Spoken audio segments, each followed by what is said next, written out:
Pues bien, hoy es el penúltimo ya tema que vamos a estar viendo y es un tema muy interesante. Realmente lo que voy a exponer yo aquí, hermanos, son posturas, algunas posturas que, bueno, no solamente posturas, sino que cómo se desarrolló la predicación, el querigma en los primeros siglos de la Iglesia cristiana y qué evolución ha tenido hasta el día de hoy. Ya nosotros vimos que se refería a la escatología. La escatología dijimos que venía de eschatón y logos, que significaba lo último y definitivo.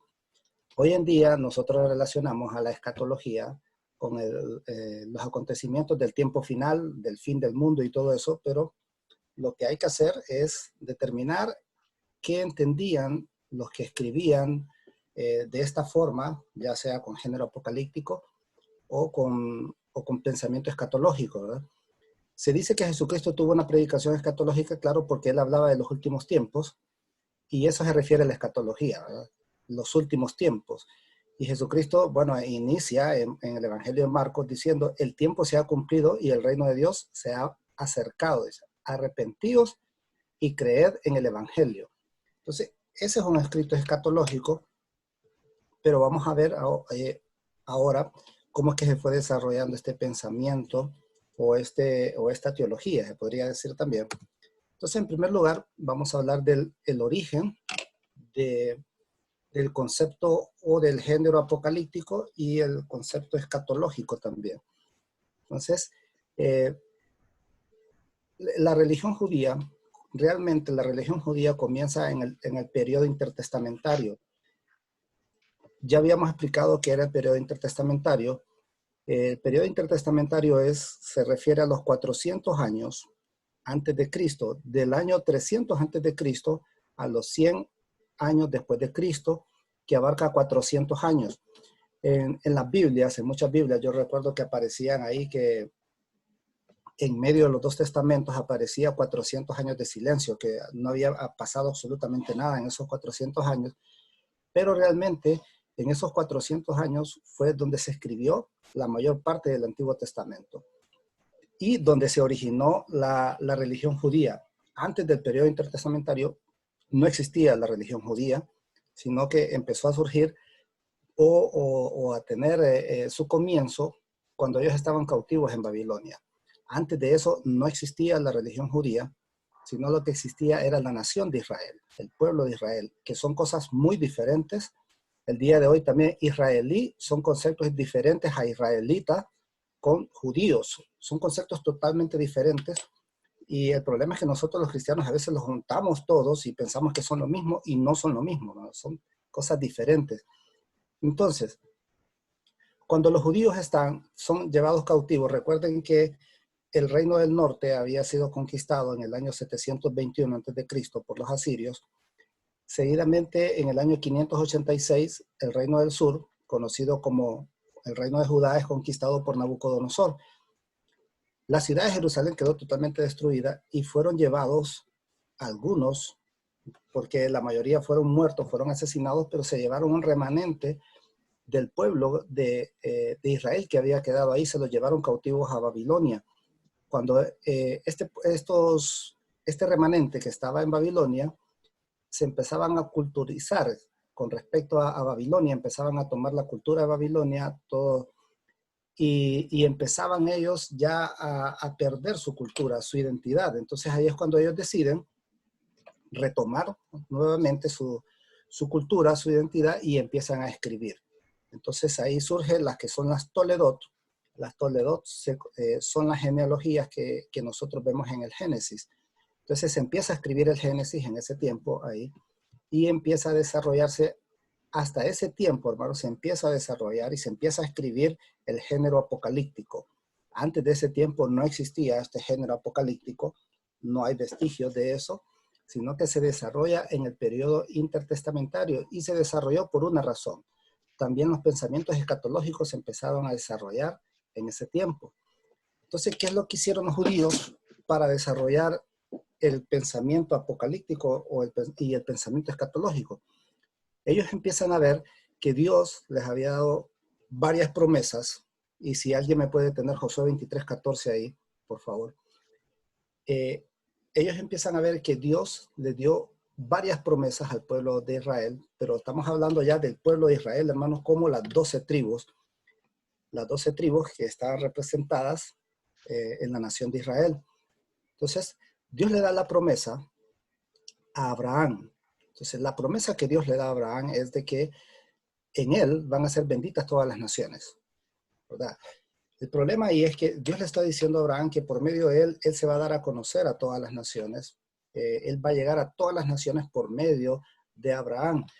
Pero lo que hicieron los judíos es que crearon un Dios localista y lo encerraron, un Dios elitista, y dijeron, Dios es solamente para nosotros, y eso no estaba en el pensamiento de Dios. El pensamiento de Dios estaba bendecir a todas las naciones a través de Abraham. Ahora, Dios cumplió todo lo que le prometió a los patriarcas. Por eso los patriarcas solo se mencionan a tres, que son Abraham, Isaac y Jacob. Todas las promesas que Dios le hizo a los patriarcas las cumplió a cabalidad todas. Y si alguien puede leer Josué 23:14, no sé quién lo tiene ahí para que me pueda... Yo lo tengo, Fernando. Bien, Jorge. Dice, y he aquí que yo estoy para entrar hoy por el camino de toda la tierra. Reconoced pues con todo vuestro corazón y con toda vuestra alma, que no ha faltado una palabra de todas las buenas palabras que Jehová vuestro Dios había dicho de vosotros. Todas os han acontecido, no ha faltado ninguna de ellas. Bien, ahí vemos, hermanos, que en Josué, por eso nosotros ahora utilizamos el término de exateuco, porque de Génesis a Josué, Dios termina de cumplir todo lo que le había prometido a Israel. Hablando de Israel como las 12 tribus, ¿no? Dios le cumplió todo y en ese texto dice que no hubo nada que Dios dejara de cumplir. Entonces los judíos, cuando están cautivos en Babilonia, ellos empiezan a ver que Dios ya había cumplido todo. Entonces ellos empiezan a retomar esas promesas y las ponen como unas promesas que pueden todavía seguir siendo cumplidas por Dios. Y es ahí donde se desarrolla el pensamiento apocalíptico, porque el pensamiento apocalíptico es un escrito que se hace para dar esperanza, y esto surge de la crisis. Ellos están en una crisis, están cautivos en una tierra extranjera, no tienen tierra. Entonces, por eso ellos empiezan a tomar esa esperanza y empiezan a escribir unas nuevas promesas de Dios para Israel, para ya el pueblo judío. Pero realmente estas promesas fueron desarrolladas en el periodo intertestamentario, no fueron desarrolladas por profetas en el sentido estrictamente de palabra de Dios. Por eso vamos a ver más adelante cómo Amós habla y se expresa ante la nación de Israel. Entonces surge el pensamiento apocalíptico y el pensamiento escatológico también. El pensamiento escatológico empieza, pero el pensamiento escatológico que creían los judíos era que Dios le iba a restituir a la nación de Israel esa grandeza que había tenido con el rey David. Entonces ese era el pensamiento escatológico, que Dios iba a mandar, decía, a un descendiente de David para darle otra vez esa grandeza que había tenido Israel en ese tiempo, ¿verdad? Entonces, todo este pensamiento, el apocalíptico y escatológico, todos los escritos apocalípticos, hermanos, se desarrollaron en el periodo intertestamentario. No existe antes de este periodo escritos apocalípticos, porque realmente Dios había cumplido todas las promesas al pueblo de Israel. Y el pensamiento de Dios estaba bendecir a todas las naciones, no solamente a una sola nación, sino que Dios le dijo a Abraham, por medio de ti voy a bendecir a todas las naciones. O sea que Dios se dio a conocer por medio de Abraham. No es un Dios elitista, sino que es un Dios de toda la creación. La creación le pertenece a Dios, todo lo creado le pertenece a Dios. Entonces, ¿qué conceptos se desarrollan en el periodo intertestamentario? Miren, es sorprendente que en este periodo se utilizaron bastantes conceptos de la filosofía platónica. Por ejemplo, antes del periodo intertestamentario no se concebía al ser humano como tripartito o bipartito, sino que el ser humano era uno solo. Para los judíos, antes del periodo intertestamentario, el ser humano era uno solo. No tenía alma, no tenía espíritu, sino que el cuerpo estaba representado todo, el ser integral del ser humano. Otro concepto que se desarrolla ahí en el periodo intertestamentario es el concepto del alma. Y este fue un concepto que lo desarrolló Platón, porque Platón, cuando asesinan a Sócrates, que era su maestro, Platón decía, no puede ser que estos, que no tienen nada de conocimiento, se queden así impunes al haber matado una mente tan brillante. Entonces él empieza a desarrollar el concepto del alma, que el alma va a ser castigada después de la muerte. El concepto de resurrección también se desarrolla en el periodo intertestamentario. Los judíos antes del periodo intertestamentario, bueno, los judíos no, porque no existía la religión judía antes del periodo intertestamentario, sino que en el Antiguo Testamento no creían en la resurrección de los muertos, sino que es hasta este periodo que se desarrolla la resurrección de los muertos. También se da el dualismo del bien y el mal, la luz y las tinieblas. Todo esto se desarrolla, hermanos, en el periodo intertestamentario. Casi todo el Antiguo Testamento se escribió en el periodo intertestamentario. Realmente este periodo es un periodo importantísimo porque es lo que este periodo es como una antesala para lo que va a ser el Nuevo Testamento realmente. O sea que decir que hubieron 400 años de silencio, eso es erróneo, porque más bien ahí es donde hubo la mayor proliferación de escritura, más bien. Se escribieron bastante literatura en ese tiempo. Casi todos los apócrifos que conocemos del Antiguo Testamento se escribieron en este periodo intertestamentario. Por ejemplo, las profecías de Enoc fueron escritas en este periodo. Daniel fue escrito en el periodo intertestamentario también. El Génesis, casi todo se escribió en este periodo. Es importantísimo por eso. Pero lo importante es saber que aquí es donde se desarrolla el género apocalíptico y el pensamiento escatológico, que significa que los judíos, ya como una religión, pensaban que el tiempo de ellos ya se había acercado, el tiempo en que Dios los iba a liberar de toda esa cautividad que ellos tenían, y entonces iban a volver a ser ellos la nación dominante. Ese era el concepto que ellos tenían de pensamiento apocalíptico escatológico, que ellos iban a dominar todo y que iban a tener otra vez la grandeza que habían tenido en el tiempo de David. Esa era la mente de ellos y ese era el concepto. No lo veían de otra manera ellos. Pero entonces, ya en el tiempo de Jesucristo, ¿cuál era el pensamiento escatológico? Y esto es importante, hermanos, porque no podemos sacar los textos de su contexto nosotros. Eso es un grave error. Lo primero que tenemos que hacer nosotros es ver el contexto de las personas que escribieron estos textos, qué estaban pensando ellos, para después nosotros poderlos entender y darle una interpretación correcta en lo contemporáneo. En el tiempo de Jesucristo, había 5 clases sociales que son las que se conocen más y son las que todo el mundo habla. Estaban los fariseos, los saduceos, los esenios, los celotes y los herodianos. Eran 5 clases y estas 5 clases, cada una veía a Dios de una manera diferente y cada una de ellos veía el concepto de pueblo de Dios de una manera diferente. Pero había una sexta clase social que ni siquiera era tomada en cuenta. Y en algunos escritos de hoy en día es impresionante que no hablen casi nada de esta sexta clase social, porque realmente es de las más importantes de ese tiempo. A esta clase social es la que Jesús le vino a llevar el mensaje, y me impresiona que no haya escrito casi nada de esta clase social, y esta clase social son los An-Anarets. Los An-Anaret significa los hombres de tierra. Era un concepto peyorativo, o sea, como discriminatorio a las personas pobres. O sea, alguien que era pobre se le decía Ananaret. Esa persona que sale ahí con ese personaje de Jesucristo, él era un Anaret. Los Anaret eran las personas enfermas, aquellas personas que no eran consideradas como ciudadanos. Entonces, eran discriminados totalmente estos. Pero hay que ver primero qué pensaban las 5 clases sociales anteriores con respecto a la escatología en el tiempo de Jesucristo. Entonces, por ejemplo, los saduceos eran los sacerdotes, los que tenían el control del templo. Entonces, ellos controlaban toda la liturgia del templo, controlaban todo lo relacionado con los sacrificios, y el concepto de salvación era a través de pagar ahí. Entonces, para ellos, la idea de Dios, que ellos tenían de Dios, es que Dios estaba en el templo. O sea, a Dios se podía encontrar únicamente en un acto ritualista en el templo. Fuera del templo no se podía encontrar a Dios, y los únicos que podían acceder a Dios eran ellos, los saduceos. Pero veamos qué es lo que dice realmente la Biblia con estos pensamientos Bueno, le voy a pedir a alguien que lo pueda tener. Marvin, si puedes tener Amós 6:8. Está bien, ya lo busco. Jorge, Mateo 6, del versículo 1 creo hasta el 2. No sé quién más. Daniel, Lucas 18, 9 al 14. Y hermano Eduardo, por favor, Lucas 20, 25.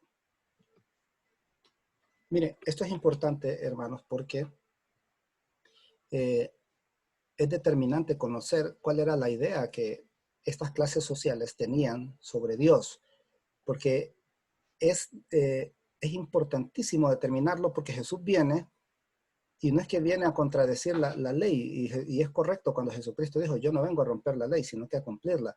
Pero ¿a qué ley se estaba refiriendo Jesucristo? ¿Cuál era la ley que Jesucristo dijo, yo he venido a cumplir? Porque ahí hay un gran problema, porque vemos que Jesucristo más bien pareciera que estuviera en contra de la ley. Pero ¿de qué ley está hablando Jesucristo? Así que vamos a ver. Los saduceos, ellos decían que a Dios se podía encontrar solamente en el templo. Afuera del templo no se podía encontrar a Dios. ¿Qué dice Amós 6:8? Marvin, creo que lo tiene. Voy, perdón, que estaba leyendo un comentario el pastor. Amós 6:8, el Señor omnipotente jura por sí mismo. Esto afirma el Señor Dios Todopoderoso. Yo detesto la arrogancia de Jacob. Yo aborrezco sus fortalezas. Por eso entregaré la ciudad al enemigo con todo lo que hay en ella. Sí. Qué importante. Miren ahí que Dios le está diciendo al reino del norte, cuando no había sido destruido, Dios le dice, porque Jeroboam viene y construye un templo extraordinario y crea un culto a Dios, pero extravagante, muy extravagante. Y entonces ellos pensaban que a través de ese culto extravagante podían acceder a Dios. Y Dios lo que le dice ahí, aborrezco sus palacios, aborrezco sus actos litúrgicos. Imaginen que Dios dice, no me interesa sus alabanzas, no me interesa sus sacrificios. O sea que Dios les está diciendo, ahí en Amós, siglos antes, les está diciendo al pueblo de Israel que él no puede ser encontrado en el templo, en las cuatro paredes, no pueden encerrar a Dios en el templo, a Dios se encuentra afuera también. Entonces, y dice Dios, solo yo me acuerdo del pobre. Entonces, quieren encontrarme a mí, decía, ayuden al pobre, ahí se encuentra a Dios. Y entonces, si nosotros hacemos eso, entonces, claro, ahí sí la liturgia en el templo, Dios lo va a ver con agrado, pero si no lo hacemos, dice Dios que aborrece ese tipo de actos. ¿Qué dice el pastor Arístides?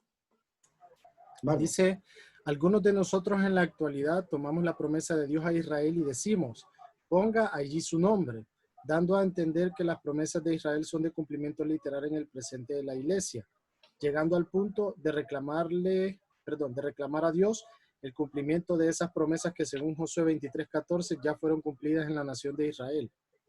Es correcto, hermano. Hay promesas que Dios se las dio al pueblo de Israel y Dios las cumplió. Ya eso ya es historia y uno tiene que aprender de la historia. No son promesas para la iglesia, hermano. Ese es un grave error. No son promesas para la iglesia. Fueron para el pueblo de Israel y Dios las cumplió a cabalidad. Y por eso dice ahí que no quedó nada. Entonces, no podemos tomar ese tipo de promesas como promesas para la iglesia. Eso no puede ser, hermanos, es erróneo. Lo que sí nosotros podemos ver es cómo la mano de Dios siempre estuvo ahí y cómo fue cumpliendo Dios cada una de las promesas que Él hizo al pueblo de Israel. Y entonces eso nos tiene que dar esperanza a nosotros y confianza en que así como Dios cumplió las promesas, también Él va a estar con nosotros. Pero esas promesas eran exclusivas para el pueblo de Israel en aquel tiempo, hermano, en aquel tiempo. Muy bien, gracias, Pastor Arístides. Ahora, miren que los saduceos, ellos decían que Dios se encontraba en el templo. Esa era la idea de Dios que ellos tenían. Los fariseos decían, no, a Dios se le encuentra a través del cumplimiento de la ley. Ahora, ¿cuál era esa ley, hermanos? ¿Cuál era la ley judía? Porque nosotros hemos predicado mucho de que ya no es por la ley, y aquel pasaje que dice, la ley condena o la ley mata, pero el espíritu o la gracia vivifica. No hay que decir, hermanos, que la letra mata, porque no se está refiriendo a la letra, esa es una mala traducción, ¿verdad? Es la ley condena, pero la gracia da vida. ¿cuál era esa ley? Porque Jesucristo dice, yo he venido a cumplir la ley. ¿Cómo es posible que una de las bases doctrinales del cristianismo diga que no es por gracias y no es por la ley? Y Jesucristo dijo, yo he venido a cumplir la ley. Entonces, hay que definir bien eso. ¿A qué se refería realmente Jesucristo ahí? ¿Alguien sabe, no? ¿O un comentario ahorita? ¿Estamos bien, Marvin? Sí, hasta ahorita solo el del pastor Carlos Aristide. Está bien. Entonces, miren, el problema es que Dios le da al pueblo de Israel solo unos cuantos mandamientos a ellos.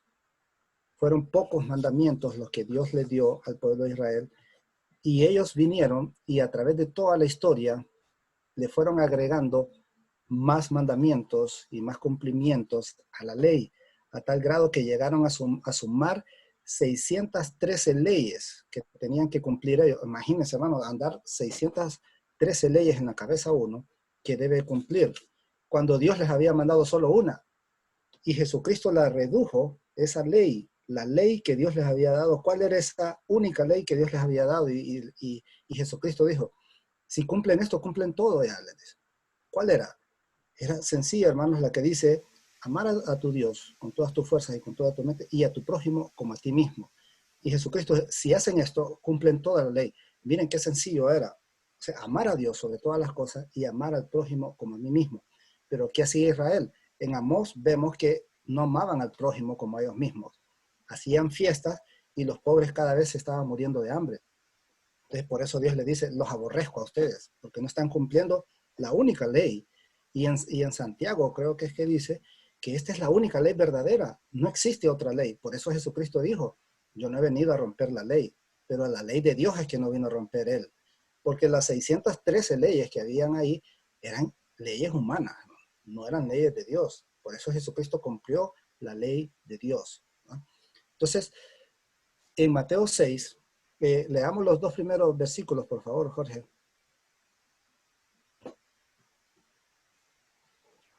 Dice, guardaos de hacer vuestra justicia delante de los hombres, para ser vistos de ellos. De otra manera no tendréis recompensa de vuestro Padre que está en los cielos. Cuando pues des limosna, no hagas tocar trompeta delante de ti, como hacen los hipócritas en las sinagogas y en las calles, para ser alabados por los hombres. De cierto os digo que ya tienen su recompensa. Bien, ahí está hablando de un concepto, hermanos, que es la piedad judía. Ahí, la piedad judía se componía por dar limosnas, ayunar y el otro era la oración. Entonces, ¿quiénes cumplían esta piedad judía? Eran los fariseos. Los fariseos pensaban que al aplicar o ellos al ejercer la piedad judía, ellos podían encontrar a Dios. O sea, Dios exigía el cumplimiento de la piedad judía, pero esta piedad judía tenía que ser vista por los hombres, porque si no lo veían los hombres, entonces de nada servía. Entonces, claro, yo tenía que buscar un lugar donde había bastante gente para orar. Muchos también, cuando iban a dar una ofrenda grande, ellos contrataban músicos. Es como que hoy en día contratáramos mariachi cada vez que vamos a dar ofrenda en la iglesia, ¿verdad? Entonces, pero ellos contrataban músicos y iban diciendo, aquí vengo a dar yo una ofrenda grande.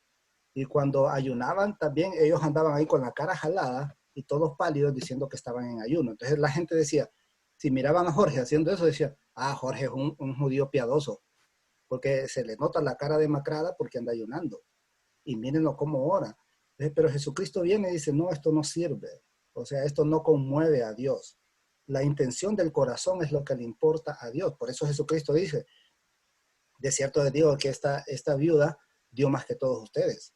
Y cuando él dice, para orar, oren en secreto. Y su padre, que lo ve en secreto, él lo va a recompensar en público. O sea, Jesucristo dice, no hagan la justicia humana. ¿Cuál era la justicia humana que se refiere ahí? La justicia humana era ser visto por los demás. Y a eso se refiere. Que lo justificaran los seres humanos. Entonces, claro, cuando Jorge venía y practicaba la piedad judía, de esa manera, entonces, ¿quiénes justificaban a Jorge? Los mismos seres humanos. Porque los mismos seres humanos decían, miren que Jorge es un judío piadoso, porque él ayuna, él da una buena ofrenda y él ora de una manera bien poderosa. Entonces, esa era la justicia del hombre. Pero la justicia de Dios no, la justicia de Dios era la intención del corazón. Y eso era lo importante.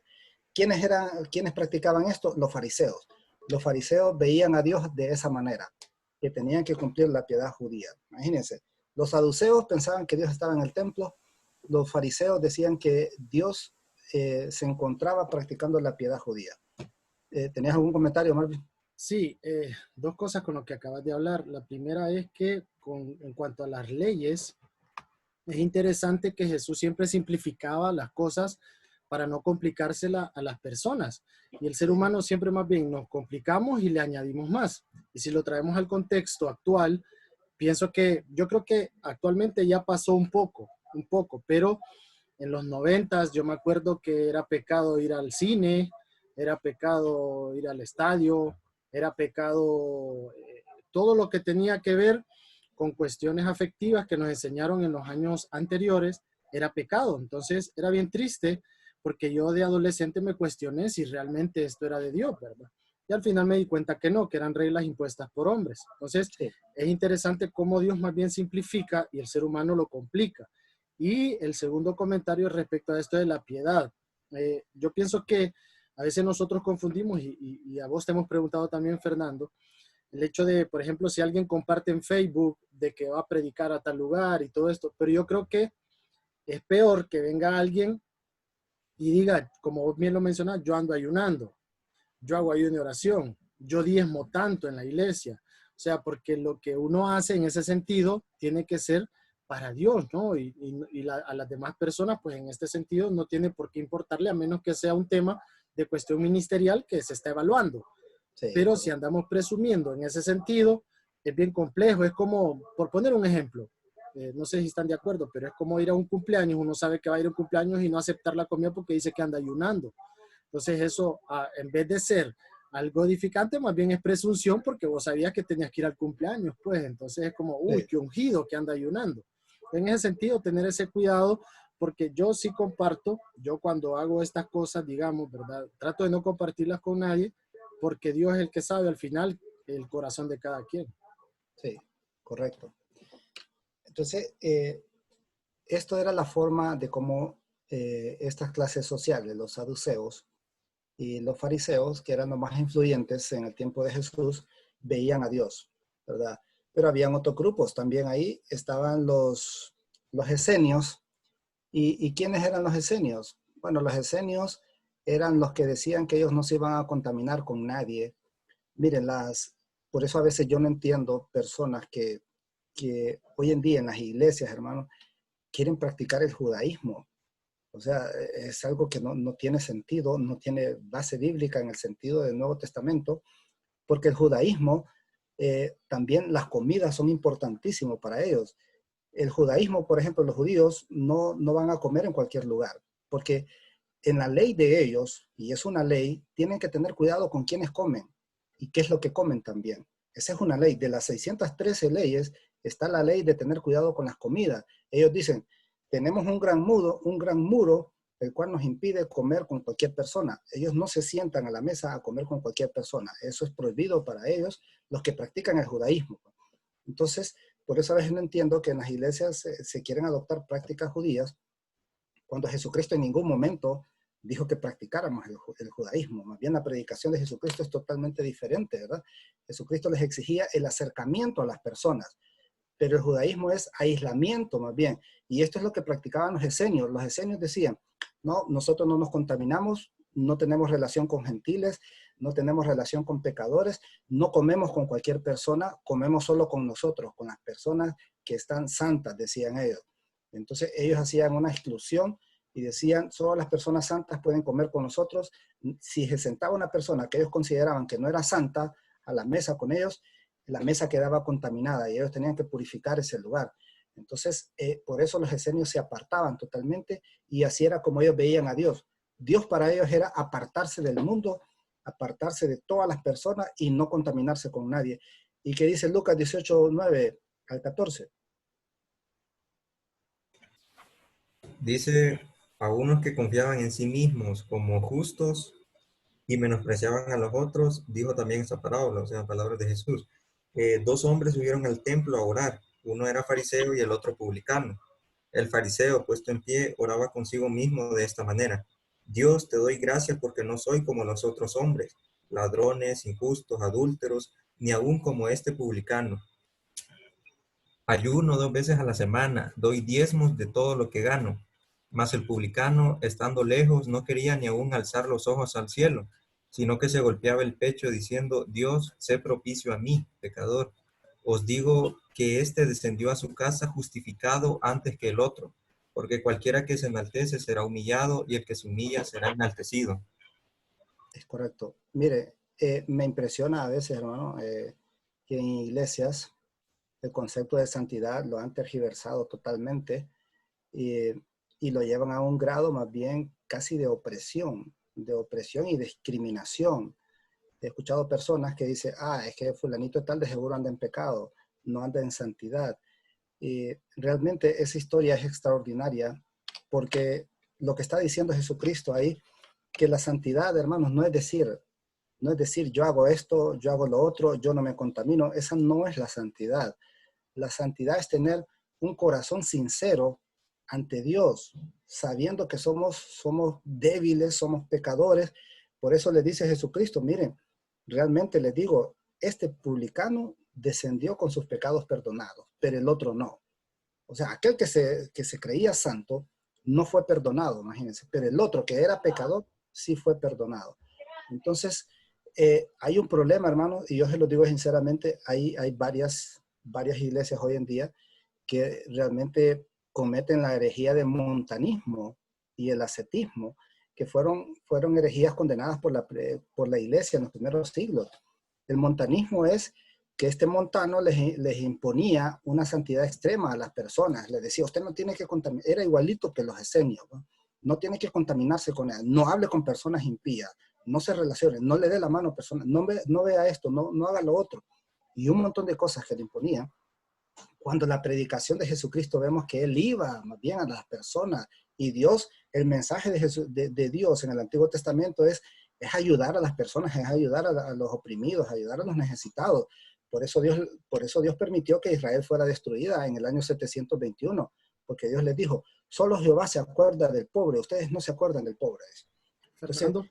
sí, hermano. Sí, pero si revisamos bien desde que empezaste a hablar de estas clases sociales, yo creo que en algún momento la iglesia, aún muchas o varias, tienen un poco de cada una, lo que yo te mencionaba anteriormente, y ahora viendo a los esenios, yo me acuerdo que hubo un tiempo también en los 90 que vos te decían, cuando vaya a trabajar, no se contamine con los compañeros de su trabajo si son mundanos, le decían a uno.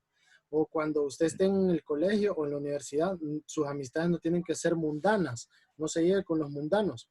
Entonces, creo que viene de esa filosofía de los esenios, y lo que salta a relucir esto es que hemos aprendido más de estas clases sociales que del mismo Jesús.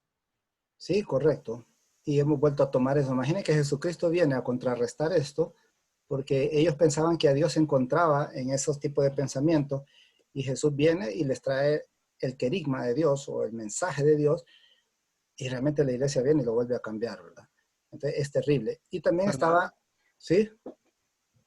Que a veces es tan, ahorita ya aterrizando en esta parte del tema, ver que la iglesia actual hasta cierto punto a veces premia la actitud que tenían los fariseos ahora en la actualidad, pues porque vemos que muchas veces se confunde de que muchas personas en la iglesia realicen actos de, como decía Marvin, actos de compartir, de que tal vez son personas que danzan, de que oran y que son las personas que tal vez se les ve más accionar, pero no necesariamente tiene que ser porque realmente lo hacen de parte de Dios, pues, sino que hay Sí, muchas personas que lo hacen y no necesariamente es porque el para ser Espíritu de visto. Dios está con ellos. Sí, y hasta cierto punto la iglesia actual premia más, por así decirlo, al que sobresale orando, gritando y todo eso, cuando realmente no necesariamente tiene que ser el que realmente. Sí, es correcto. Miren, yo me acuerdo de las palabras del pastor Carlos Bertrán de Jericín, cuando él decía, conozco personas que hablan en lengua y en la casa le pegan a su mujer, dice. Imaginen qué tremendo, ¿va? Eso es buscar la justicia humana. O sea, cuando yo hago las cosas para ser visto por los demás, es buscar la justicia humana. Y la justicia divina más bien es hacer las cosas para Dios, no para ser visto por los demás. O sea, tenemos que hacer las cosas, sí hay que hacerlas, ¿no? Tenemos que hacer, tenemos que orar, tenemos que ofrendar, eso tenemos que hacerlo, ayunar si es necesario también, pero hay que hacerlo de corazón, de un corazón humilde, no para ser visto por las demás personas, sino que ser visto solamente para Dios. Y había otra clase ahí que no la mencioné, que eran los celotes. ¿Quiénes eran los celotes? Pues los celotes eran, como se dice hoy en día, los revoltosos, ¿va? Los que decían que son los que iban a liberar a Israel a punta de espada, iban a derrotar al Imperio Romano, eran los revolucionarios, porque los judíos en ese tiempo también pensaban que el Mesías iba a ser un revolucionario, que iba a punta de espada, iba a derrotar al Imperio Romano. ¿Hay algún comentario de Pastor Aristides, Marvin, para que lo leamos? A ver, sí. Lastimosamente la iglesia de hoy tiene muchas manifestaciones de judaísmo, dice, ritualismo y misticismo, ¿cierto? De alguna manera, hoy la iglesia le da mayor importancia a las prácticas, costumbres y actos humanos en lugar de vivir la fe basada en la Biblia. Debemos vivir por principios bíblicos y bajo la guía del Espíritu Santo. Totalmente de acuerdo. Es correcto, hermano, es correcto. Por eso decía yo que no le hallo sentido muchas iglesias que quieren realizar prácticas judías, ¿verdad? Se pueden tomar esas como algo pedagógico, por algo educativo de enseñarlo, pero no algo doctrinal, porque no está en la predicación de Jesús eso, no es la base del cristianismo tampoco. Entonces, son hechos históricos por los cuales nosotros vemos cómo Dios se movió y podemos aprender de eso y de esa manera hay que verlo. Entonces, la otra clase clientelar, esta clase clientelar se le denomina a los herodianos. ¿Quiénes eran los herodianos? Bueno, esta clase que estaba siempre más del lado del gobierno que del mismo pueblo judío. Y por eso se les llama herodianos, eran los seguidores de Herodes. Y Jesucristo, bueno, creo que el hermano Eduardo tiene Lucas 20:25. Sí, yo lo voy a leer, pero Eduardo se tiene que mover. Porque dice, entonces les dijo, pues dan a César lo que es de César y a Dios lo que es de Dios. Sí, correcto. Entonces ellos, por ejemplo, la idea de Dios era que Dios estaba también a través del gobierno y Dios se podía encontrar ahí. Y por eso a Jesús lo quieren poner entre la espada y la pared, ¿verdad? Y le dicen, bueno, si Dios es también visto por el gobierno, vamos a ver si Jesucristo dice algo en contra.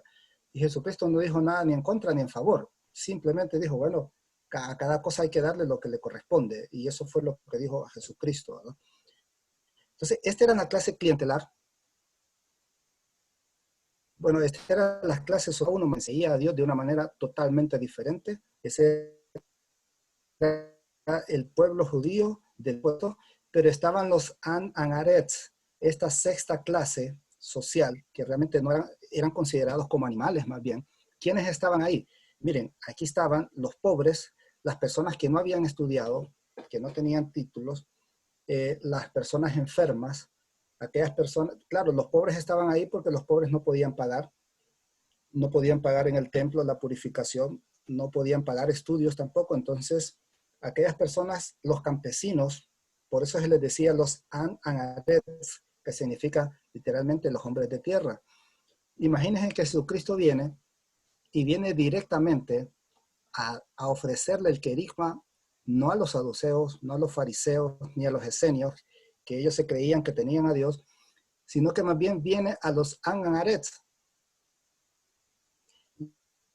Los Anarets, ellos no eran dignos de Dios, podían acceder al templo, no los dejaban entrar en el templo, no podían entrar en las sinagogas a estudiar la palabra porque no los permitían. O sea, ellos pensaban que ellos no tenían a Dios, eran unos desgraciados totalmente por no tener a Dios, porque Dios era visto a través del templo, a través de la piedad judía, a través de la santidad extrema, a través del gobierno, y los Anarets no tenían acceso a ninguna de esas cosas. Y en algunos escritos, por ejemplo, el Talmud, ahí en el Talmud hay unos dichos que dice, un buen hombre debe procurar que su hijo no se case con la hija de un Anaretz, porque es como que se case con una vaca. Imagínense, así era visto los Anagaretz en aquel tiempo. Eran personas totalmente discriminadas. Si alguien se sentaba, así como está Jesús ahí sentado, ya eso era inaudito para un fariseo. Decía, ¿qué le pasa a Jesús? ¿Qué le pasa a este? ¿Acaso no es maestro él? Porque los maestros saben que no se tienen que juntar con los Anagaretz, porque los Anagaretz contaminan. Y miren que Jesús está hablando con él, por eso Jesús viene, y es extraordinario lo de Jesús, porque Jesús realmente trae ese mensaje y a estas personas que eran discriminadas las vuelve a poner en el lugar de honor. Y les dice, ustedes son iguales también que todos. Para los ojos de Dios ustedes son iguales e incluso son mejores que los otros que se creen que tienen a Dios también. Entonces, este era el pensamiento escatológico de estas clases sociales en el tiempo de Jesucristo, ¿no? Preguntas hasta aquí. Un comentario, Fer, solo creo que revisando nuevamente todas las clases, creo que estamos o igual que en el tiempo de Jesús, solo que era más difícil en el tiempo de Jesús porque tenía más injerencia en cuanto a decisiones de vida o muerte, qué hacer con las personas, ¿verdad? Pero en cuanto a nuestras costumbres como hijos de Dios, creo que estamos igual que en aquel tiempo. Y es difícil porque, o sea, prácticamente lo que nos da a entender este tipo de legalismo de cada una de estas clases es que tienen que cumplir uno 1000 cosas para poder llegar al reino de Dios, ¿verdad? Entonces, Sí. importante que reflexionemos si realmente nosotros estamos cumpliendo lo que Jesús nos habla o lo que realmente esto se nos vino heredando de generación en generación, que en ningún punto se ve correcto, pues por lo que estamos leyendo en los versículos, Jesús no aprobaba ninguna de estos pensamientos o de leyes. Sí, correcto. Y es cierto, hermanos, pero a veces, mira, hay dichos que uno dice, quien no conoce la historia está destinado a repetirla. Entonces, si en las iglesias, hermanos, no se enseña correctamente la historia, no aprendemos de la historia, entonces estamos destinados a repetir lo mismo. Y hoy vemos una predicación totalmente distorsionada en algunas iglesias. No todas las iglesias, hermano, porque hay iglesias que sí hay personas que estudian, se preparan para predicar, y ya vimos que prepararse es demostrarle amor a las personas. Entonces, que sí predican correctamente, pero hay varias, hermanos, y yo les digo, yo he hablado con varias iglesias y no les interesa aprender. Y toman al Espíritu Santo como un atajo, porque dicen, no, el Espíritu es que nos revela qué vamos a dar. Y lo toman de esa manera, realmente no es correcto. Entonces, pero viene Jesucristo, hermanos. ¿Y cuál era el pensamiento escatológico de Jesucristo? Jesucristo viene y se encuentra con todas estas clases sociales, las 6 clases sociales, y ve que una es totalmente discriminada, o sea, totalmente aislada esta clase. Entonces Jesucristo viene y el pensamiento escatológico de Jesucristo es la exigencia final. O sea, Jesucristo estaba diciendo, ya está aquí el reino de los cielos, así que arrepiéntanse. Esta es la última llamada ya. Jesucristo les está diciendo, yo les vengo a ofrecer el verdadero mensaje de Dios. Querigma significa mensaje. Y vamos a hacer una diferenciación en eso, hermano, porque es importantísimo hacerla. Querigma significa mensaje y querix significa el mensajero, el que porta el querigma. Entonces, Jesucristo se muestra en todos los evangelios como el querix. Jesucristo en ningún momento dijo, yo soy el querigma. Jesucristo dijo, yo soy el querix. Y él mismo decía, yo vengo a hablar lo que el Padre me dice que hable. Y hay varios versículos que dicen, yo no vengo a hablar lo que yo quiero, vengo a hablar lo que el Padre me da de que hable. Y él dice, yo soy el querix de Dios. Eso es lo que dicen los evangelios. Yo soy el enviado de Dios, el Padre me envió aquí. O sea que él se está poniendo como el querix, no como el querigma. ¿Y cuál es el querigma? El querigma es la actuación de Jesucristo. Lo que él habló, lo que él actuó, ese es el querigma. Entonces, por eso Jesucristo decía, quieren ver al Padre, véanme a mí, vean lo que yo hago. Y eso es lo que hay que hacer nosotros. Así como actuó Jesucristo, así tenemos que actuar nosotros. Lo que predicó Jesucristo, eso es lo que tenemos que predicar. Entonces Jesucristo les dice, a todas estas clases sociales, Jesucristo les dice, ustedes son ciegos guiando a ciegos, les dice. Porque realmente Dios no puede ser encontrado en esos pensamientos que ustedes tienen. ¿Dónde van a encontrar a Dios? Dice Jesucristo, en el amor. ¿En el amor a quién? En el amor al prójimo. Porque miren, eso era inaudito. Y esto realmente Jesucristo decía, esta es la llamada final. No va a haber otra llamada. O sea, quieren aceptarlo o no, Esto es el tiempo de que Dios llegó a la tierra por medio de mí. Eso es lo que está diciendo Jesucristo. Así que acepten esta llamada, acepten esta exigencia. La exigencia es el amor hacia las personas. Porque los judíos eran bien vengativos, por eso hay bastantes salmos que son imprecatorios, que son vengativos, pero Jesucristo viene y les dice, miren, yo les digo, oíste que fue dicho, ojo por ojo y diente por diente, pero más yo les digo que amen a sus enemigos. Eso era inaudito para un judío. No podían aceptar eso, amar a un enemigo. Y Jesucristo les dice, porque si ustedes aman a los que los aman, eso lo hacen cualquiera, dice, pero amar a sus enemigos, a los que vituperan y todo, ahí sí realmente se demuestra el amor. Dice. Si alguien te pega en la mejilla, pues ponle la otra, no se la devuelvas. Imaginen qué impresionante el mensaje de Jesucristo. Esto es el pensamiento escatológico de Jesucristo. Esta es la llamada final, está diciendo Jesucristo. ¿Quiénes pertenecen al reino de Dios? Los que cumplan esta exigencia, la exigencia del amor. No hay otra exigencia. No las 613 leyes que están en la Torá. No, es la exigencia del amor. Por eso él decía, en esto se cumple toda la ley. Y Santiago dice, esta es la ley verdadera. Amar a Dios con todas nuestras fuerzas y al prójimo como a mí mismo. ¿Cuál era la idea de Dios que tenía Jesucristo? Bueno, ya lo hemos visto, Dios era el Padre. Y la idea que tenía Jesucristo era de un Padre amoroso, un Padre que está listo para salir a nuestro encuentro. ¿Y al encuentro de quién?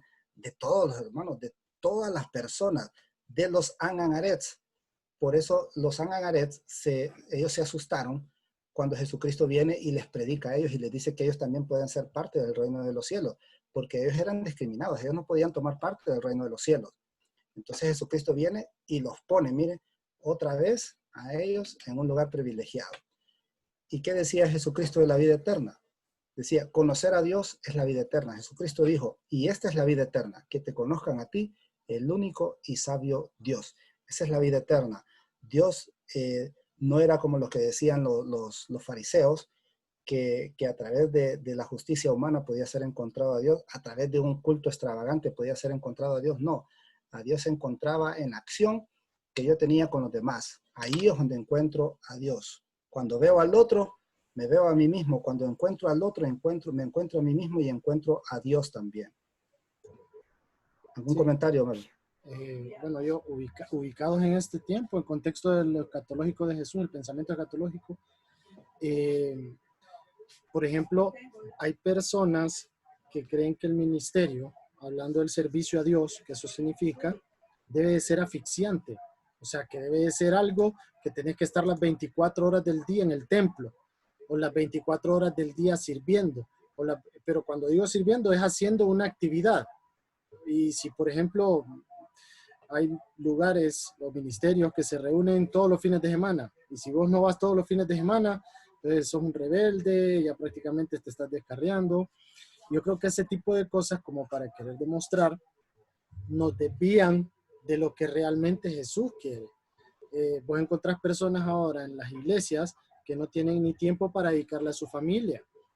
Y no tienen pues ni a un cumpleaños, ni a la esposa, ni a los hijos, a los papás. Entonces, eso es bien complicado porque volvemos a lo mismo. Estamos haciendo lo que hacían estas personas para impresionar, que tal vez lo hacen de corazón, ¿verdad? O sea, hay que dar el beneficio a la duda. No estoy diciendo que es de mala gana o que lo hacen en otro sentido. Tal vez es de corazón, pero mal orientado. Entonces ahí, por eso yo insisto mucho, y disculpa que sea reiterativo, en replantearnos si realmente estamos cumpliendo con lo que Jesús nos dice o con lo que nos dicen este tipo de clases sociales. ¿Por qué, Fernando y hermanos?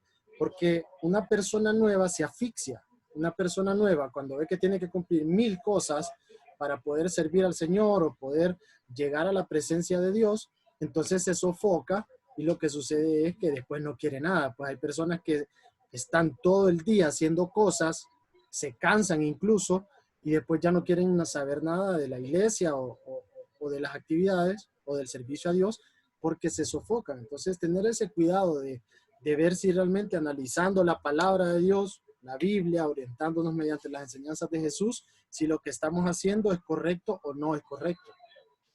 Sí, sí, muy bien. Eso es cierto, hermanos. A veces Yo recuerdo en un lugar, yo estaba ahí, era el líder y a mí me exigían a veces poner una disciplina estricta sobre las personas que estaban bajo mi liderazgo. Y yo le decía a la persona, mire, la disciplina es buena y hay que aplicarla y es correcto aplicarla, pero por encima de la disciplina está la persona. O sea, la persona siempre vale más que cualquier disciplina. Entonces, lo primero es la persona. Y claro, hay que disciplinarlo, pero bueno, hay que establecer bien las que son las políticas también en las iglesias, ¿verdad? Porque una política es importante porque da orden en la iglesia, pero una política no puede estar por encima del valor de la persona. Siempre tiene que estar la persona ahí. Y es bueno aplicar las políticas también y deben estar establecidas también en la iglesia. Ya eso es de organización eclesiástica, ¿verdad? Toda política debe estar escrita y debe estar socializada a las personas. Es incorrecto tener solo políticas eclesiales y que estén vagando ahí en el aire.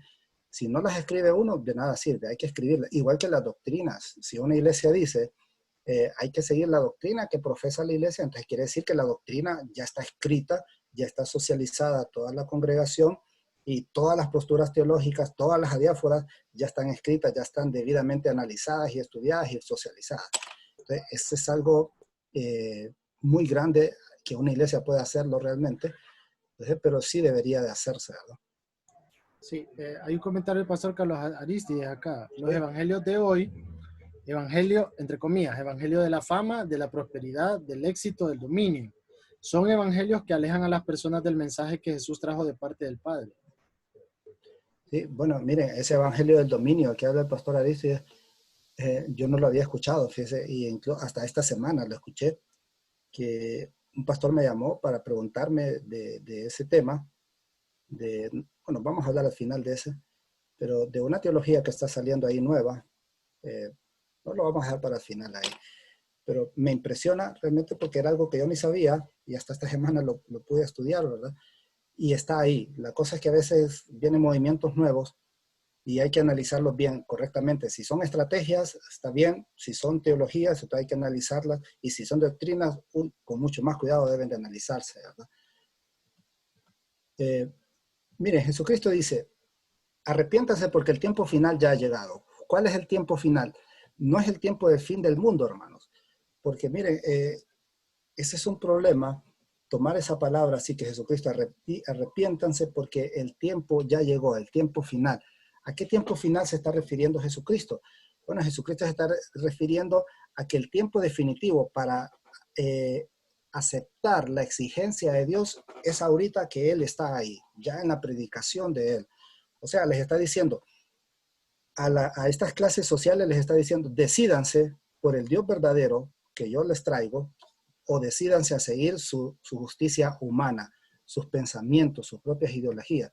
Entonces Dios les está diciendo, ya el tiempo final ya llegó, aquí ya no hay, bueno, voy a tomar esto y voy a tomar lo otro. No, aquí es recibir y aceptar toda la predicación de Jesucristo o seguir esos pensamientos de Dios que eran incorrectos. Dios les está diciendo, Jesús les está diciendo, este es el reino de los cielos, quien quiera pertenecer al reino de los cielos tiene que cumplir esto. Entonces, esa era la exigencia final, el tiempo final era ese, el tiempo de decidir. Entonces, miren, en Mateo 3:2, ¿qué es lo que dice? ¿Alguien que lo pueda leer, por favor?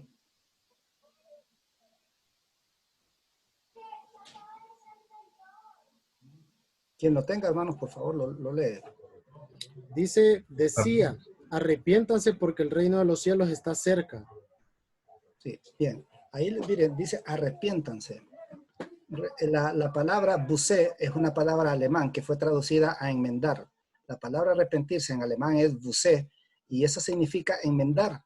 Este significado, esta palabra, ha cambiado mucho su significado en relación con el pensamiento que lo dijo Jesucristo. La palabra enmendar, de la forma que la dijo Jesucristo, mire, muchos la entienden enmienda por sufrir un castigo, pero realmente en el sentido que la dijo Jesucristo, Jesucristo estaba diciendo, enmiendan, o sea, cumplan estos requisitos para arreglar una falla o una falta. ¿Cuál era esa falla que había en el tiempo de Jesucristo? Era la idea de Dios que tenían los saduceos, los fariseos, los esenios. Jesucristo le está diciendo, no, Dios no puede ser visto así, así que enmiendan, dice. enmiendan, corrijan ese pensamiento. ¿Y cómo lo van a corregir? A través de la enseñanza, a través del mensaje que Él trae. O sea, esa es la exigencia final de Jesucristo. Él dice, enmiendan, cumplan estos requisitos. ¿Cuáles son los requisitos? Amen a Dios sobre todas las cosas y amen a su prójimo como ustedes mismos. Este es el tiempo final. Los hijos de Dios son los que cumplen esa exigencia. Eso es lo que está diciendo Jesucristo. Decidan ya. ¿Quieren pertenecer al reino de los cielos o no? Eso es lo que les está diciendo Jesucristo a las clases clientelar. A las clases sociales del tiempo de Jesucristo. Ahora bien, aquí, hermano, sí me gustaría que aquí participen más en esto, porque este es un tema, hermano, bien serio. Es lo que vamos a ver ahorita. Realmente es primera vez que lo voy a exponer. Se le he puesto a varios teólogos y todo, y a veces no saben qué responder. No sabemos qué responder y es algo que tal vez no se ha definido en la iglesia, en la teología misma. Entonces, miren, el querigma de Jesús frente a la esperanza escatológica de la iglesia. Entonces vamos a analizar aquí, por eso hice estos cuadros comparativos aquí del querigma de Jesús, el querigma de la iglesia judeocristiana y el querigma de Pablo o de la iglesia helenística, porque realmente la iglesia helenística fue desarrollada faltaba bueno, vamos a analizar aquello primero. Miren, el querigma, ya dijimos que el querigma es el mensaje, este mensaje, cuando se designa querigma, es un mensaje importante que lo da una persona extremadamente importante y se lo da a un querix, a un mensajero. Ahora, el que porta este mensaje es tan importante como la persona que lo envió, porque esa persona está siendo la representante misma de la persona que envía el mensaje. Por eso Jesucristo decía, el Padre y yo somos uno solo. No es que eran la misma persona en sí, como la herejía del sabelianismo y patripacionismo, sino que Jesús decía, lo que hablo yo es lo que el Padre me dio de que hablara. Por eso quieren ver al Padre, vean lo que yo digo. ¿Cuál era el querigma que trajo Jesucristo? El Jesucristo, el querigma en la predicación de Jesucristo que encontramos en los evangelios es el establecimiento del reino de los cielos. Ese es el querigma de Jesucristo, el valor del alma humana, la afiliación de Dios como Padre, y Jesús se pone como el portador del querigma. O sea que Jesús es el querix, no es el querigma. Él en ningún momento dice que es el querigma. Esa es la predicación de Jesucristo, ese es el querigma que trajo Jesucristo, y solamente puede haber un solo querigma, no pueden haber dos querigmas. A Dios no se le olvidó, hermano, se le olvidó algo por revelar. Cuando vino Jesucristo no se le olvidó algo y dijo, ay, se me olvidó esto, así que en el año 2020 a fulanito de tal le voy a dar esta revelación que se me olvidó darla a mí hace 2000 y tanto de años. No, Jesucristo dio todo el mensaje que el Padre le comunicó a él que entregara al ser humano. Así que Jesucristo entregó todo el querigma y no dejó nada que faltara al lado. Entonces, ese es el querigma de Jesucristo. El mensaje de Jesucristo es el establecimiento del reino de los cielos en la tierra, el valor del alma humana, que todas las personas valen lo mismo, no hay acepción de personas. Jesucristo mismo dice, hacer acepción de personas es pecado. Entonces Jesucristo dijo, todas las personas valen lo mismo. La afiliación de Dios como Padre, que era algo que no se podía entender en ese tiempo, no podían tomar a Dios como Padre, y Jesús era el portador del querigma. Ahora, ¿qué decía la iglesia judeocristiana respecto al querigma? Miren que cómo tomaron el querigma la iglesia judeocristiana. Para la iglesia judeocristiana, recuerdan que la iglesia judeocristiana es la primera iglesia que existió después de la resurrección de Cristo. Esta iglesia existió aproximadamente del año 30 al año 70 después de Cristo. Fue la primera iglesia. Luego, después de esta iglesia desapareció y surgió la iglesia helenística, que es la que nosotros tenemos hoy en día y que hemos tomado casi toda la doctrina de la iglesia helenística. De la iglesia judeocristiana casi no hay muchos escritos, no tenemos mucho conocimiento, pero sí hay. Entonces, ¿qué decía la iglesia judeocristiana? Para esta iglesia, Jesús es el Mesías, pero que ha de venir. Es decir, que se espera su retorno como Mesías. Mire, esta iglesia, la iglesia judeocristiana, y aquí hay que entender varias cosas, hermano. La iglesia judeocristiana ellos veían que la actuación de Jesucristo aquí en la tierra no era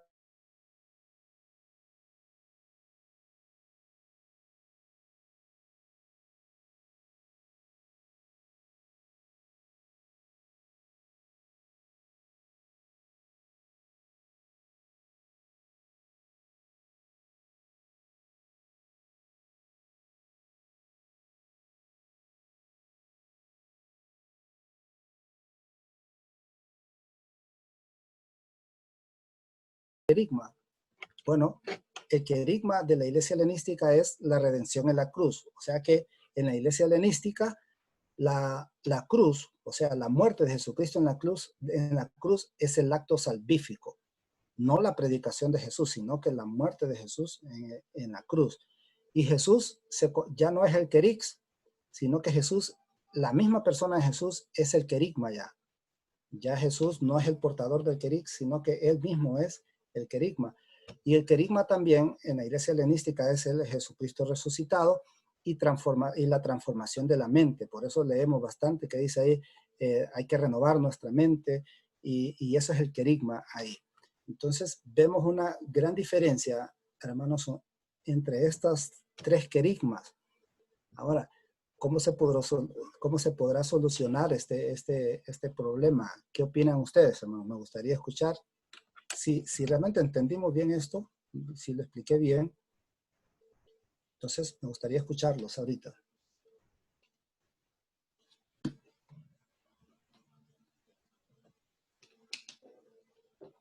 No sé si me expliqué bien, hermanos. Me gustaría que me hicieran preguntas por eso. Porque este es un tema, sí, bien serio y bien profundo. Porque, ¿cuál es el querigma entonces? El querigma es el que trajo a Jesucristo. El querigma es lo que realmente pensaba la iglesia judeo-cristiana. O el querigma es el que encontramos ya en la iglesia helenística. La iglesia helenística surge ya en la predicación de Pablo con los gentiles, ¿verdad? Lo que hay que ver es que si la iglesia helenística realmente estaba poniendo estas cosas como el querigma, ¿realmente ese era el pensamiento de la iglesia helenista o no? Porque no encontramos en la teología helenista tanto la predicación de Jesucristo. Será como presupuesta la predicación de Jesucristo, pero no se hace una teología de la predicación de Jesucristo. No hay preguntas, hermanos. Comentarios.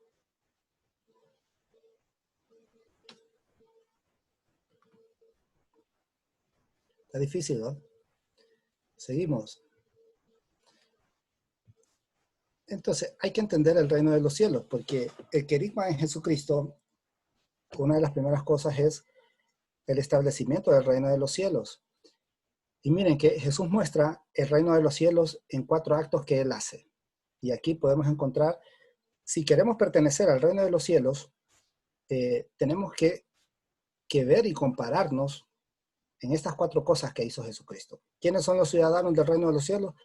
Porque hemos visto tantas veces, hermanos, cómo predican en iglesias que dicen, hermano, usted tiene que tener una mentalidad de reino. Hermano, usted tiene que tener identidad de reino. Pero realmente, ¿qué es la identidad de reino? ¿Qué es eso realmente? Y Jesucristo mostró el reino de los cielos en 4 actos. ¿Cuáles son? El reino en las parábolas. Mire, en las parábolas hay una exigencia en cada una de las parábolas, en las más de 30 y tantos, creo, de parábolas que hay. Cada una de esas parábolas contiene una exigencia, o sea, una acción que yo debo hacer para pertenecer al reino de los cielos. Entonces, si yo digo que yo tengo mentalidad de reino de los cielos, quiere decir que yo cumplo con esas exigencias que están en cada una de esas parábolas. Y por eso Jesucristo decía, el reino de los cielos es semejante, o el reino de los cielos se parece a esto, o el reino de los cielos es como tal cosa. Era una comparación. Y las acciones que representaban ahí, eso es lo que representaba que alguien fuera del reino de los cielos o no. ¿Dónde estaba también el reino de los cielos? En las comidas con los desprotegidos. Miren, comer con las personas, ese era un acto de santidad también. Decía, todos somos iguales aquí cuando estamos comiendo juntos, nos consideramos santos. Por eso es que el judaísmo no pueden compartir la comida con cualquier persona. Ellos tienen que asegurarse de que esta persona no es una impía, no es una pecadora y todo. Pero Jesucristo vino a compartir la comida con todo el mundo. Jesucristo comía y a él por eso lo criticaban, porque decía, ¿cómo es posible que él coma con pecadores? ¿Cómo es posible que él coma con ladrones y con prostitutas? Y Jesucristo, ¿qué les decía? Yo no he venido a los que están sanos, he venido a los que están enfermos. O sea que el reino se encuentra en todas las personas. Jesucristo está diciendo, todos son iguales aquí, así que todos deben de compartir la comida. Y eso es extraordinario lo que hacía Jesucristo, porque realmente cuando Jesucristo comía con la gente pobre, para los judíos Jesucristo estaba contaminando a toda la nación. Imagínense, ese era el pensamiento. Comer con personas que son impías contamina a uno. Y ese pensamiento todavía está en la iglesia hoy. Y realmente Jesucristo dice, no, el reino de los cielos es compartir con todo mundo, sean cristianos o no. Yo tengo que compartir, porque eso es lo que está en el corazón de Dios. En el corazón de Dios está que todas las personas son iguales. También el reino de los cielos está en los milagros, hechos a los despreciados. Yo les mencioné en la clase pasada de la mujer con flujo de sangre, ¿verdad? Que Jesucristo utilizó la palabra dunamis, porque la mujer era discriminada totalmente. Para los judíos pensar que Dios podía estar en una mujer, eso era inconcebible, porque los judíos decían, la mujer es imperfecta, la mujer es la que pecó, entonces Dios no puede estar en la mujer, decía. Pero viene Jesucristo y cuando dice, ¿quién me tocó? Porque dunamis salió de mí, dice Jesucristo. Dunamis significa presencia de Dios que sale de Dios para depositarse en otro lugar. Y Jesucristo dice, presencia de mí salió y se depositó en alguien. Dice. Me imagino que los judíos, los varones, decían, uy, de seguro fue en mí porque yo soy santo, pero no podía ser en una mujer. Y Jesucristo les demuestra que la presencia de Dios sí puede estar en una mujer también. ¿Por qué? Porque para Dios todos son iguales. Dice que no existe, Pablo dice, ya no hay varón ni mujer. Dice. No hay judío ni gentil, no hay esclavo ni libre, todos son iguales. Entonces, y eso era la predicación de Jesucristo. Y también el reino de los cielos la encontramos en la predicación de Jesucristo a través del valor del ser humano y la filiación de Dios como Padre, que ya lo hemos hablado.